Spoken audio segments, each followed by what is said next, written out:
राम राम राम हरे हरे जी। तो मंजरी और राधा रानी ये एक ही आत्मा को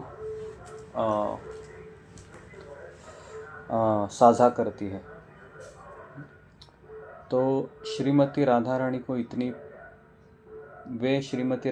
इतनी प्रिय है कि यदि वे थोड़ी भी खुश होती है तो राधा रानी में खुशी कई गुना बढ़ जाती है। ओके, तो इस तरह से इनका कनेक्शन होता है।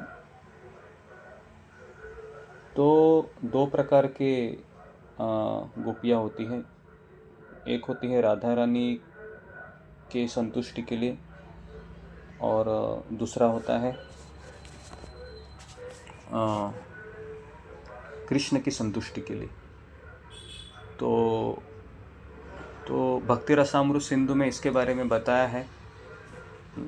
तो भक्ति रसामृत सिंधु में इस रस के बारे में बताया है जो चैतन्य महाप्रभु देने के लिए आए थे। तो जैसे राधा रानी खुश हो जाती है तो ये सारी मंजरियाँ उत्सव मनाना शुरू कर देती हैं, क्योंकि वे एक ही आत्मा है ना, मंजरी राधा रानी। तो राधा रानी हमेशा प्रयासरत रहती है और तरीके खोजती रहती है कि उन्हें कैसे खुशी मिल सकती है, और मंजरियाँ भी हमेशा चाहती हैं कि राधा रानी कैसे खुश हो सकते हैं। यह खुशी का अर्थ है आनंद लीला। आनंद लीला मतलब खुशी देना है दूसरे को, सामने वाले को। तो सेवा केवल एक औपचारिकता नहीं है। ऐसी सेवा की क्या आवश्यकता है जो पूरी तरीके से आत्मसंतुष्ट है। कौन? भगवान कृष्ण। ये आत्माराम, आत्मा काम, पूर्ण काम, ऐसे 3 शब्द आते हैं।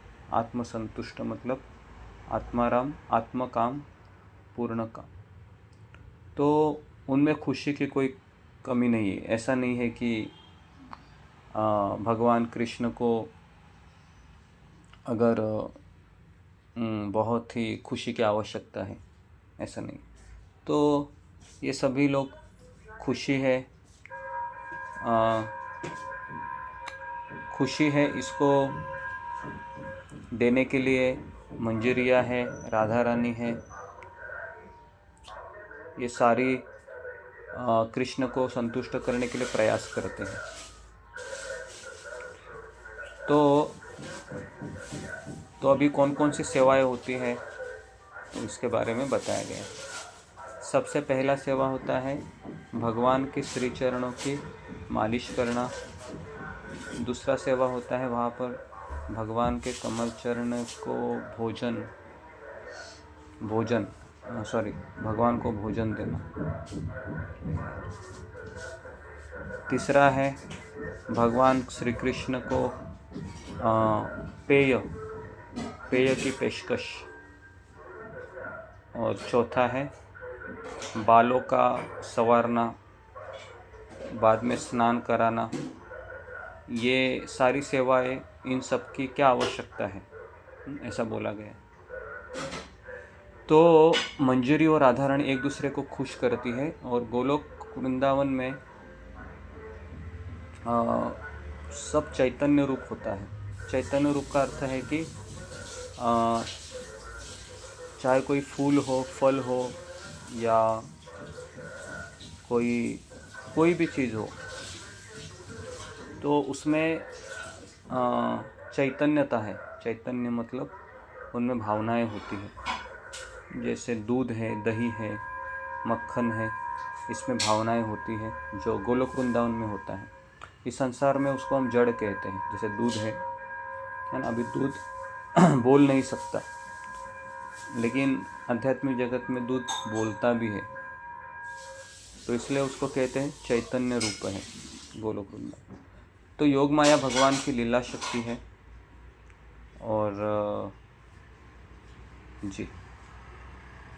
और वह सभी कामनाओं की पूर्ति करती है। वह असंभव को संभव कर देती है, योग माया।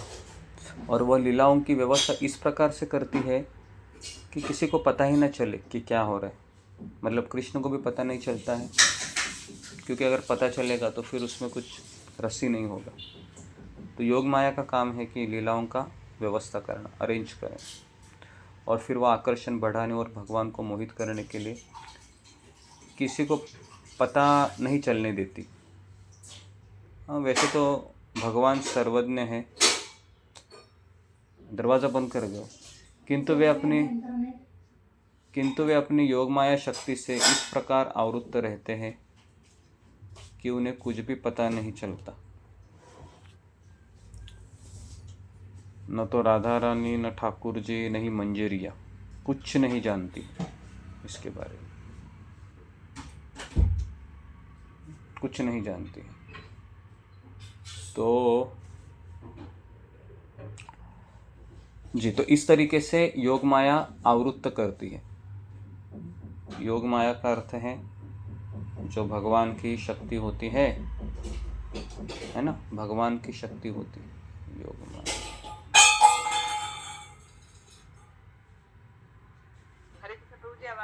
हाँ, भगवान की योग माया एक शक्ति होती है जो यही सब चीज़ें करती है। उसको पूर्णमासी भी कहते हैं। पूर्णमासी का नाम आपने सुना है? हरे कृष्ण, आवाज़ चला गया। हाँ, हरे कृष्ण। आपने पूर्णमासी का नाम सुना होगा ना, पूर्णमासी, जो जय राधे जय कृष्ण में एक नाम आता है ना, पूर्णमासी जय अबीर नागरी, ऐसा कुछ आता है। तो ये पूर्णमासी ये योग माया ही है। और जी,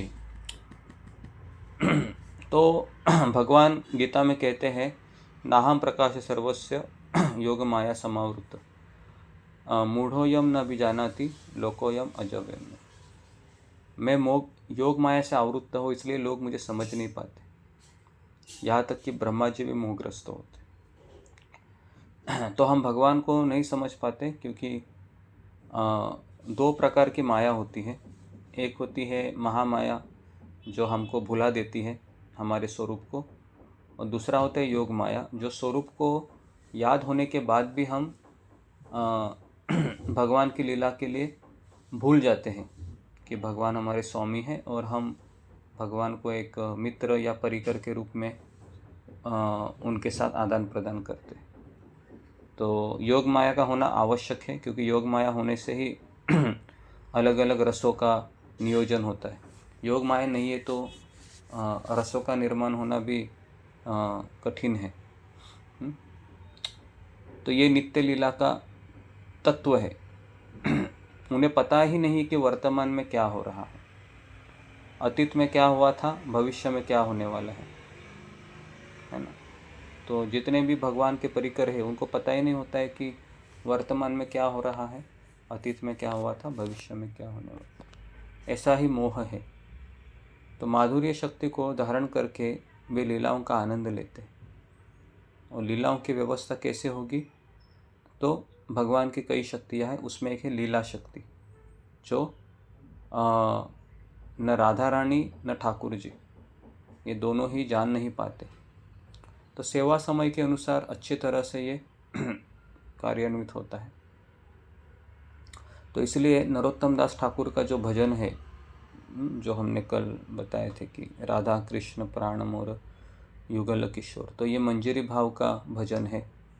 तो इसको हमको रोज़ शाम को बोलना चाहिए, क्योंकि उसी में ये सारी चीज़ें बताई गई है। मंजरी भाव का वर्णन आता है उसमें क्योंकि उसमें अगर आप उसका ट्रांसलेशन पढ़ोगे राधा कृष्ण प्राण मोर का, तो उसमें आपको सब पता चलेगा कि ये मंजरियाँ कौन कौन सी सेवाएं वहाँ पर करती है।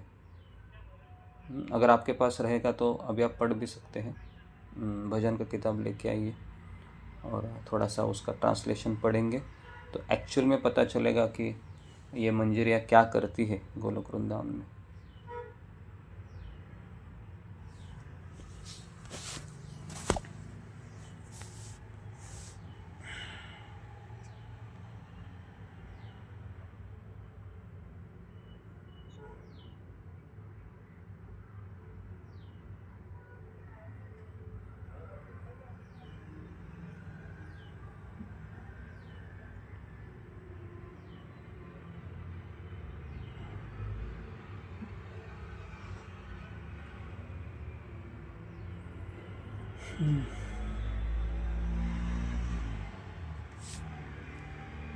राधा कृष्ण प्राणमोर।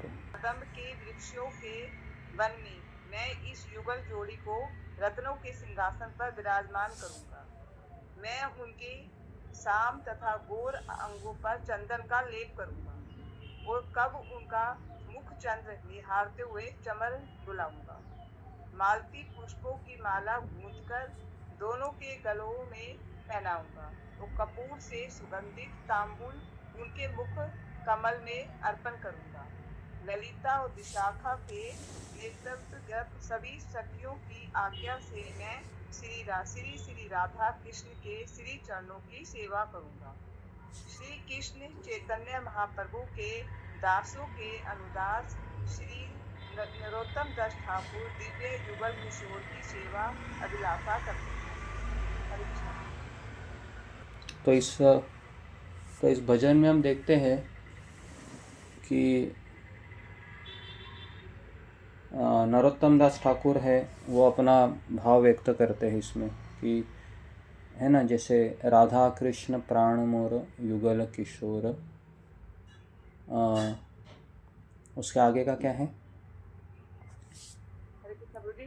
जीवने मरने हाँ, गति जीवने आर मरण नहीं। रति आर नहीं मोर। हाँ, तो ये है। तो राधा कृष्ण प्राण मोर युगल किशोर, जीवने मरण रति आर नहीं मोर। तो इसका अर्थ है कि जीवन का जो लक्ष्य है वो युगल किशोर का प्रसन्नता है, और यही भाव हमको दे दिया है इन्होंने। चैतन्य महाप्रभु ने भी यही भाव दिया है ना। जीवन मरण रति आर नाही मोर। आर नाही मोर मतलब और कोई इच्छा नहीं है। अन्य अभिलाषिता शून्यम, ये श्लोक इसी में आता है।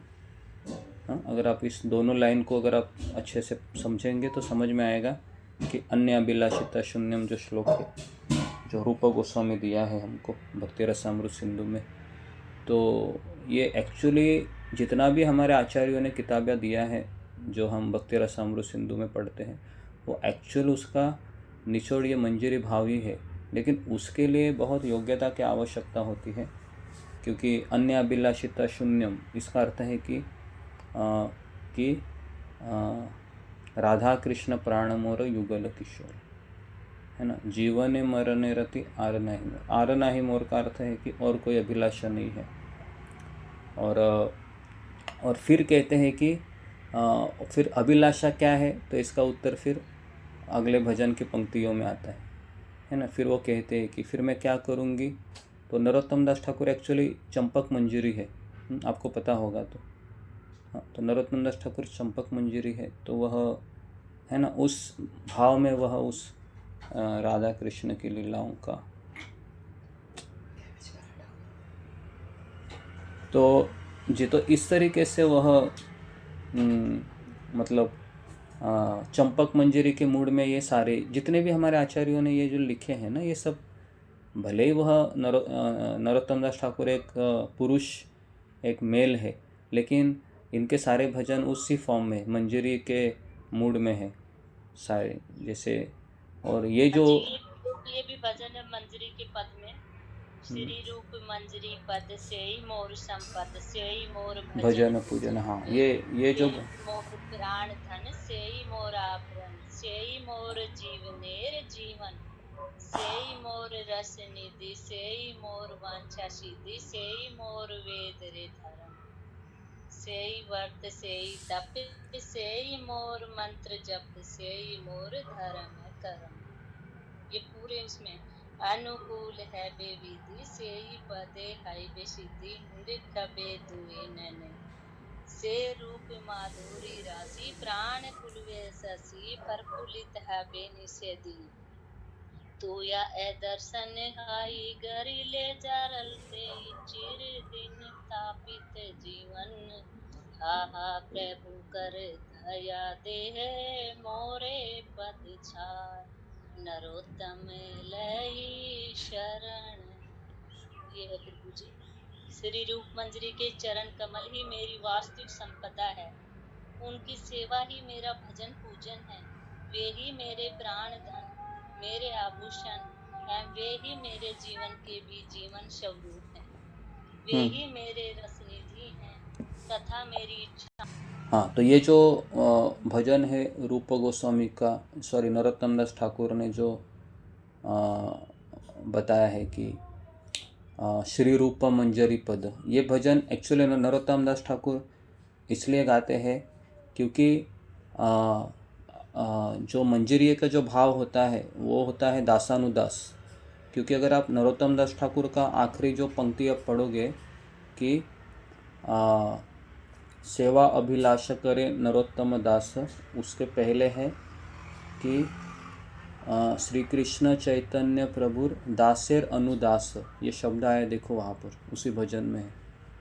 तो ये जो दासेर अनुदास का अर्थ ही है कि राधा कृष्ण की सेवा भी हमको रूप गोस्वामी के अंडर ही करनी है।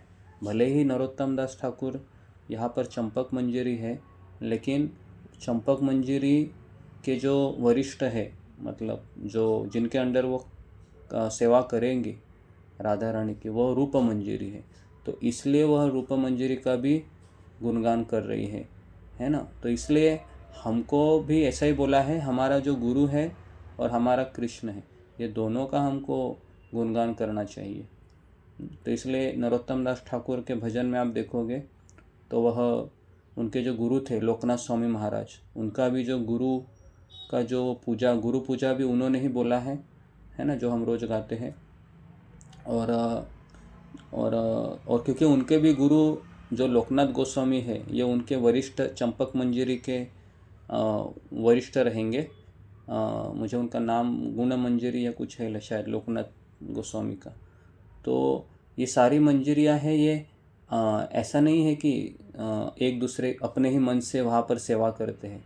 तो इसलिए अपने मन से सेवा करने वाले को वहाँ पर एंट्री नहीं है।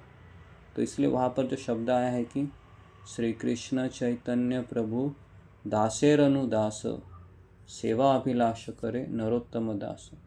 हाँ, तो इस तरीके से ये दो पंक्ति में सारा सार है हमारा जो गौड़ीय वैष्णव जो संप्रदाय है कि सेवा का अभिलाषा भी करना है और दासानुदास भाव भी रखना है। तो ये दोनों चीज़ें हैं, ये खास करके ये मंजरी भाव में आता है।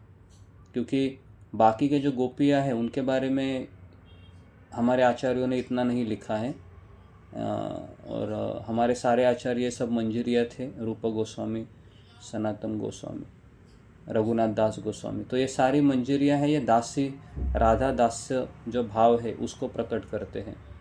तो इसलिए हमको ये दासानुदास का ये फॉर्मूला इसलिए दिया है क्योंकि ये जितनी भी दासियाँ हैं वहाँ पर मंजरियाँ हैं, ये सारी वहाँ पर दासानुदास का भाव को धारण करके ही वहाँ पर सेवाएं करती है ना। तो इसलिए ज़्यादा हमारा संप्रदाय में सेवा सेवा सेवा सेवा ये ज़्यादा आता है। तो जी, तो इस तरीके से यहाँ पर बताया गया है। तो अभी जी, तो मैं आगे पढ़ता हूँ इसको, मंजरी भाव के आगे का।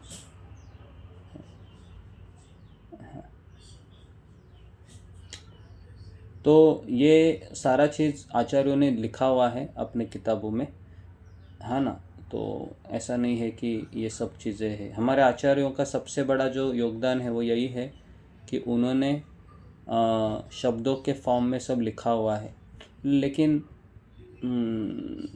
पढ़ने का हमको फुर्सत नहीं है, क्योंकि बद्ध जीव का एक स्वभाव है कि उसको पढ़ाई अच्छा नहीं लगता है, क्योंकि बचपन से उसको ऐसे इम्प्रेशन दिए गए हैं कि पढ़ाई मतलब सबसे बोरिंग या इच्छा नहीं है ना। तो इसके लिए हमें भी आध्यात्मिक चीज़ें भी पढ़ने के लिए कहते हैं, तो उसी में भी वही फिर भाव उत्पन्न होता है कि मुझसे पढ़ाई नहीं होगी, मैं सुन सकता हूँ ऐसे। तो फिर लेकिन पढ़ाई करना आवश्यक है, क्योंकि उसमें और काफ़ी चीज़ें बताई गई हैं।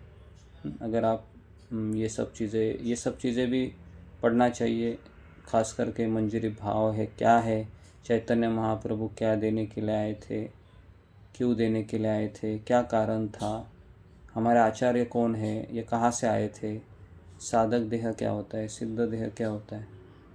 तो ये सब चीज़ें हमको समझ में आना चाहिए। ओके। तो अभी हम आगे बढ़ते हैं।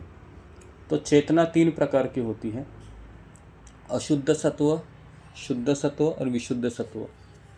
तो अभी हमारी चेतना शरीर से जुड़ी हुई है, इसके लिए अशुद्ध सत्व कहते हैं हमारी चेतना, क्योंकि हम देह को ही सब कुछ मानते हैं।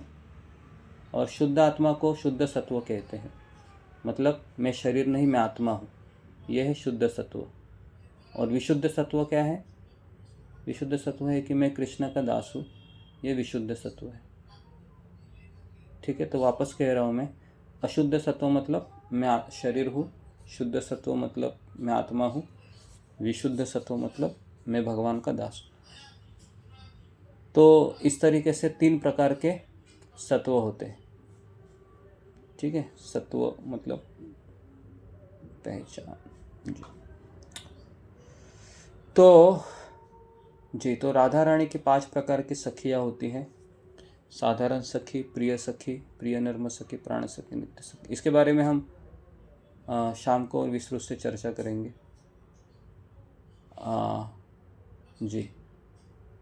तो युगल किशोर आपस में झगड़ते हैं, क्योंकि झगड़ने से क्या होता है कि ना एक तरीके का रस उत्पन्न होता है, लेकिन इस संसार में उसको हम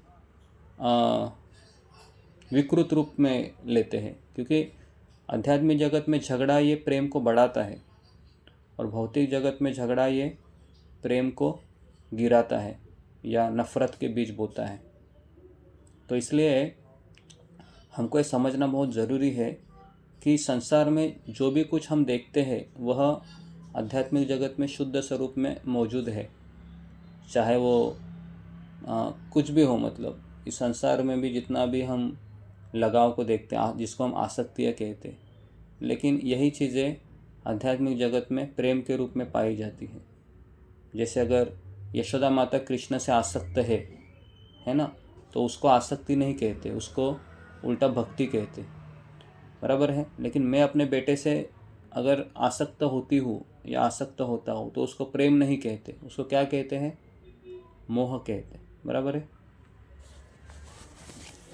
समझ में आ रहा है आपको इस चीज़ को? हाँ, जैसे राधा रानी कृष्ण से प्यार करती है ना, माधुर्य रस में, तो उसको वो भक्ति कहते हैं। लेकिन हम यहाँ पर पत्नी से प्रेम करते हैं, है ना, देहात्म बुद्धि से, तो उसको हम मोह कहते हैं। तो इसलिए इस संसार में जो चीज़ें देखी जाती है जो विकृत स्वरूप है, लेकिन यही चीज़ें आध्यात्मिक स्वरूप में भक्ति कहते हैं, क्योंकि वो केवल कृष्ण की प्रसन्नता के लिए किया जाता है। कृष्ण की प्रसन्नता के लिए फिर वह भक्ति बन जाता है। अभी हमारे लिए ये बहुत बड़ा चैलेंज है कि हम किस तरह से इस आसक्ति को कृष्ण में शिफ्ट हो जाए। तो इसलिए फिर मीराबाई को जब वो छोटी सी थी तो उसको शादी के बारात में वो गई थी, तो देखी थी उसने, तो उसने माँ ने पूछा कि माँ ये क्या हो रहा है? तो कहते हैं कि वो जो घोड़े में बैठा है वो उसका दुल्हन का दूल्हा है। तो फिर मीराबाई ने कहा कि मुझे भी दूल्हा चाहिए। तो माँ ने उसको वो गुड़िया ला के दिया और कहा कि ये कृष्ण का गुड़िया, यही तुम्हारा दूल्हा है। तो फिर जितना भी उसकी ममता था बचपन से वो कृष्ण पे अटक गई, है ना। उसने शादी भी किया, लेकिन वो शादी में भी वो प्यार वो दे ही नहीं सकी अपने पति को, तो उसका सारा प्यार कृष्ण पे ही फोकस हुआ, है ना। तो ये एक ऐसा उदाहरण है जो बचपन में अगर हमको कोई डायरेक्ट करते हैं तो इस तरीके से भाव उत्पन्न होते। तो ये सारी लीलाएं योग माया के माध्यम से गोलोक धाम में अनादिकाल से प्रकट होती है। ठीक है, तो इसी तरीके से सारी चीज़ें चलती रहती है इस संसार में, है ना। तो साधारण सखी ये कृष्ण के पक्ष में होती है, नहीं सॉरी, साधारण सखी ये राधा रानी की सखियाँ हैं। लेकिन अगर कुछ प्रेम में नोकझोंक हो गई तो ये दोनों, तो ये कृष्ण का साथ देती है। ठीक है, इसका अर्थ है कि ये राधा रानी की सखिया है, लेकिन ये झगड़ा होने के बाद किसका साथ देती है? कृष्ण का देती है। तो यह है साधारण सखी। दूसरा है प्रिय सखी। प्रिय सखी में क्या होता है कि कृष्ण और राधा रानी के समान रूप से प्रेम करती है प्रिय सखी, दोनों से प्रेम करती है, इसलिए वो प्रेम के झगड़ों में भाग नहीं लेती, तो वो चुप रहकर वहाँ से चली जाती है। तो कहते हैं कि दोनों का ऐसा मत है कि आपस में ऐसे ही झगड़ते रहते हैं, हमारा यहाँ कोई काम नहीं है। तो ये होता है प्रिय सखी। तीसरा है, तीसरा कौन सा था?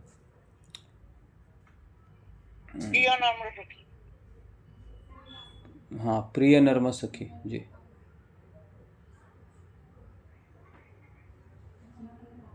जी, प्रिय नरम सखी, ये दोनों राधा कृष्ण को समान रूप से प्रेम करते हैं, लेकिन प्रेम के नोक-झोंक में ये राधा रानी का साथ देती है। ठीक है, झगड़ा होने के बाद तो ये 7, इसमें 8 मुख्य सखियाँ हैं।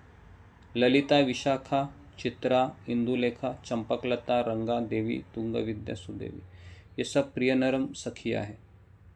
ठीक है, तो ये 8 मुख्य सखियाँ होती हैं जो राधा रानी के साथ देती है। इसके लिए आप मायापुर में देखोगे तो अष्ट सखियाँ है, बराबर है, राधा माधव। तो राधा माधव में अगर आप देखोगे तो ये सारी अष्ट सखियाँ राधा रानी के पक्ष में हो पूरी तरीके से। ललिता, विशाखा, चित्रा, इंदुलेखा, चंपकला, और प्राण सखी चौथा। इसमें 8 प्रमुख मंजरी है। रूप मंजरी, रति मंजरी, मतलब रूप मंजरी रूप गोस्वामी, रति मंजरी रघुनाथ दास गोस्वामी, विलास मंजरी सनातन गोस्वामी, कस्तूरी मंजरी क्या इनका नाम है, कविराज गोस्वामी, कृष्णदास कविराज गोस्वामी, मंजूलाली मंजरी, रस मंजरी, गुण मंजरी, लवंग मंजरी। ये जो 8 प्रमुख मंजरी है ना, मुझे लगता है 6 गोस्वामी है और लोकनाथ गोस्वामी है, और उसके बाद और एक कविराज गोस्वामी, ऐसे 8 प्रमुख मंजरी है, इनको प्राण सखी कहते हैं। ठीक है, तो अभी ये गोलोक धाम में सदैव राधा कृष्ण की सेवा करते हैं। राधा रानी उनके लिए सब कुछ है, वे अपने सभी इंद्रिय हृदय आत्मा से राधा रानी की सेवा करना चाहते हैं। प्राण सखी का ये महत्व है, मतलब ये इनके लिए कहा ना कि ये आत्मा है, ये राधा रानी की तरह ही दिखते हैं, डिक्टो। आखिरी है नित्य सखी। अभी नित्य सखी का देखिए, ये मंजरियाँ है जो जीवात्मा के रूप में भक्ति कार्यों में लीन है। हाँ, तो नित्य सखी ये राधा रानी की कृपा से इनको मंजरी स्वरूप प्राप्त होता है। और नित्य सखिया या मंजरी भी राधा रानी की सखिया है। राधा रानी की दासी का कोई विशेष दर्जा नहीं है, लेकिन वे स्वाभाविक रूप से राधा रानी की सेवा में लीन है, चाहते हैं, है ना। और इंद्रिया मन वाणी से राधा रानी की सेवा करती है, उनका कोई स्वार्थ नहीं होता, एकमात्र इच्छा राधा रानी को हर संभव तरीके से प्रसन्न हो। तो नित्य सखियों में हम देखते हैं कि ये सब मतलब ऐसी मंजरियाँ हैं जो जीवात्मा के रूप में भक्ति कार्य में लीन है। इसका अर्थ क्या है आप समझिए कि नित्य सखी जीवात्माएँ है और प्राण सखी ये नित्य सिद्ध में आती है। नित्य सिद्ध मतलब ये जीवात्मा नहीं है। आपको समझ में आ रहा है? प्राण सखी और नित्य सखी में एक डिफरेंस है। ठीक है, जीवात्मा मतलब समझने को आसान है ना। 2 प्रकार के जीव होते हैं, नित्य सिद्ध, नित्य मुक्त। तो नित्य सिद्ध होते हैं, नित्य मुक्त। नित्य सिद्ध मतलब वो भगवान राधा रानी के एक्सपांशन है ये एक तरीके से। और ये जीवात्मा है जो इस संसार में यहाँ पर हम अगर मंजरी भाव प्राप्त हो गया है ना, जैसे यहाँ पर जो भक्त मंजरी भाव धारण कर चुके हैं, तो फिर वो नित्य सखियों में एंट्री करेंगे। तो अभी इसमें भी प्रिय नर्म सखी है वह सुहत पक्ष, स्वपक्ष, है ना। तो ये हम चीज़ें फिर शाम को करते हैं, क्योंकि और भी इसमें कैटेगरी है कि स्वपक्ष है, फिर सुहत पक्ष है ना। मतलब 5 प्रकार के पक्ष है। तो जी, तो ये इस हरे कृष्ण प्रभु जी जैसे जीवात्मा में हमें ले सकते हैं ना, विनोद बाबा जैसे है। हाँ हाँ हाँ, वही। अभी हम किसी का नाम नहीं ले सकते। विनोद बाबा भी ऐसे ही होंगे शायद, है कि नहीं, हमें क्या पता, बराबर के नहीं। वो भी नित्य सिद्ध हो सकते हैं, जो हम तो यहाँ पर आए होंगे। हमें तो किसी को पता नहीं है ना कौन कौन है करके, इसके लिए हमने उनका जैसे नाम नहीं लिया। नित्य सिद्ध तो प्राण सखी होगी, और नित्य जो जीवात्मा के रूप में है जैसे विनोद बाबा, ये हाँ हाँ, वही है। रूप सनातन वगैरह। नहीं नहीं, वो अलग है, रूप सनातन ये नहीं, अलग है। वो तो माता जी सिद्ध, वो तो नित्य सिद्ध में है, वो तो अधर्म। हाँ, वो अलग है। विश्वनाथ चक्रवर्ती ठाकुर, जितने भी हमारे आचार्य हैं, भक्ति विनोद ठाकुर तक, भक्ति सिद्धांत सरस्वती ठाकुर तक, यहाँ तक कि कभी कभी मैंने प्रभुपाद के मुख से ये भी सुना था कि वह जय परम पूज्य जय पताका महाराज को कहे थे कि ये भी मंजीरी है करके, ऐसे, है ना। तो अभी हमको पता नहीं है, हमारे वर्तमान आचार्य भी हमको दिख रहे हैं ऐसे कि हमारे गुरु महाराज बने हैं करके, लेकिन हमें थोड़ी ना कुछ पता है कि वो उनका स्वरूप क्या है ना। ये तो सब चैतन्य लीला में एक शुद्ध भक्ति का रोल निभा रहे हैं। तो इसलिए हम किसी के बारे में कुछ कह नहीं सकते हैं कि कौन कौन है करके। तो जो इस संसार में आए हैं, भले हमको दिख रहा है हमारे इस दूषित आँखों से कि, तो हम अपने दूषित आँखों से और मंद बुद्धि से हम किसी को भी हम ये नहीं कर सकते, क्योंकि पहले भी हमने कहा था कि हम कौन सा भक्ति कर रहे हैं ये 2 ही लोग बोल सकते हैं।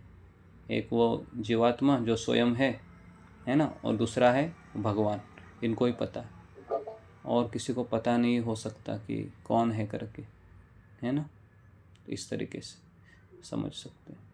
लेकिन नॉर्मल चीज़ों में हम देखते ही है कि हमारे जो आजू बाजू में जो भक्त है वो उस कैटेगरी में नहीं आते। हम सब बद्ध जीव है ना। बद्ध जीव है वह पार्टी बदलते रहता है, बराबर के नहीं। आज ये अच्छा लगता है, कल ये अच्छा लगेगा। आज ये प्रभु जी अच्छे लगते हैं, कल वो लगेंगे। तो इस तरीके से वो, लेकिन जो नित्य रहते हैं उनका शाश्वत संबंध होता है अपने गुरु महाराज से।